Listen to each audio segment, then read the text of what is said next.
I was born in China, came to in mainland China, in Nanjing. I spent a few years I was a war refugee. We fled to Taiwan after the Chinese, near the end of the Chinese Civil War. And I came to the United States when I was 10. My grandfather was a newspaper publisher, and he was the head of the China Central News Agency, which is like the Associated Press in this world. I just found, even as a child, I realized how interesting his life was, and the types of people who came to our house to visit and to pay a call on my grandfather, that I thought this was such a ticket to really, it's called, people think of it as a front row seat to history.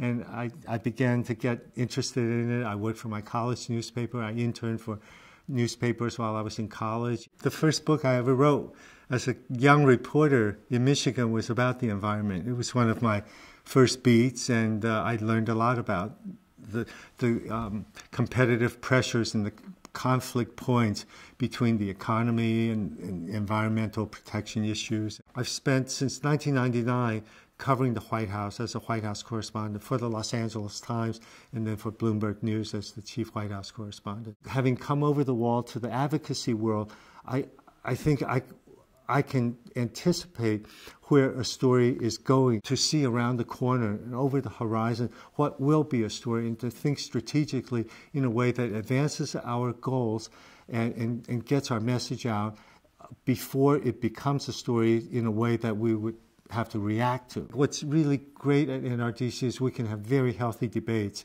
and we all share very common goals, but we don't always share the same ideas on how to get there. But the ability to thrash them out, to discuss them in an honest way, is really helpful. It's all really one and the same. We're just many different avenues that we need to be working on to get there.